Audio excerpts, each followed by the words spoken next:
When you enter Charing Cross Hospital, nowadays you're supposed to use assessment teams. Maybe you've always used them.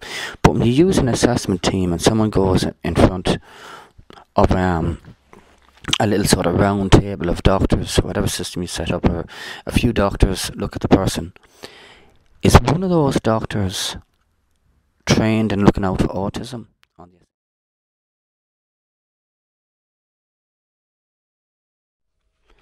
Right, still on issue 6. It is important to note that decisions to detain a person in hospital and decisions of mental health tribunals as to whether or not to release a person is based primarily upon diagnosis. Is based not primarily upon diagnosis, but rather whether a person has some form of mental disorder, be it schizophrenia, psychosis, depression, anxiety, or anything else, and whether or not it's of sufficient severity to necessitate detention in the interest of the person's health or safety with a view of protecting others. Now here goes. Whether or not to once you're detained, they decide whether or not to release you, not upon diagnosis, but whether or not the person has some form of mental disorder. Now here's the thing, if it's not upon diagnosis and it's a mental disorder, those mental disorders you talk about, be it schizophrenia, psychosis or depression, in and themselves can't just be bandied around as a label.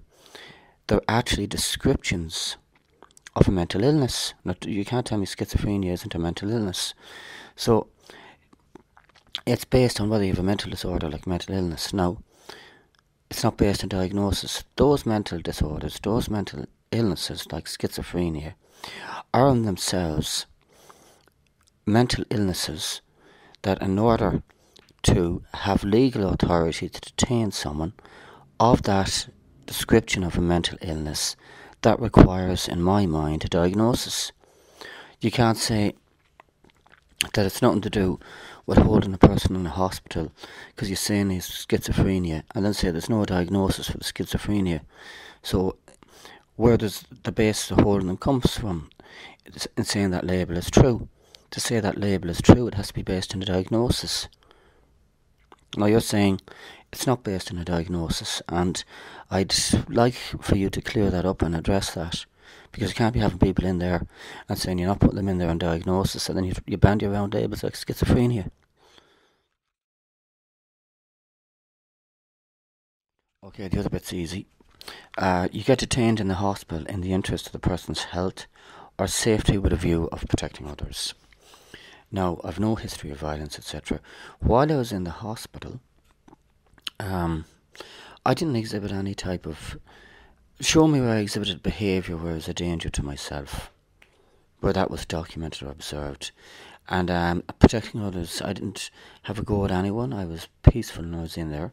So I was detained in the hospital in the interest of protecting myself. Whereas the evidence while in the hospital, I did something I had to protect myself from, and others had to be protected from me. I mean, this seems to be just a description you're using from being in there. I'd like, since you're using that description, and that's the weight, legal weight for keeping me in there, I'd like you to evidence where I was a danger to others, or I need to be protected from myself. Since I'm in there and I'm under observation, you'll have that evidenced, so clear that up and address that and get the evidence, because that's why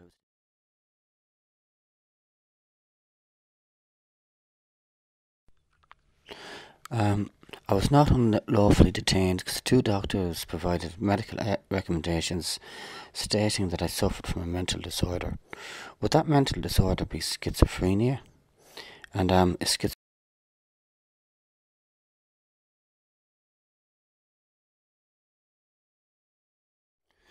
Okay, it says I was not unlawfully detained. 2 doctors provided medical recommendations stating that I suffered from a mental disorder and it was necessary to detain me and for the protection of others in the hospital. And an approved mental health practitioner made the application for my detention. Now here's the thing, 2 doctors. In the room with me, the 2 doctors were Dr. Qureshi and Dr. Willis. Now, they provided medical recommendations. The two doctors that provided them, were those the same two that were in the room, or was it someone, just another doctor came along and provided a medical recommendation? What I'm asking is, who were the two doctors that provided medical recommendations? Because as far as I'm concerned, it was Dr. Willis of Richard Gate, and it was Dr. Qureshi. But I'd like to know who they were.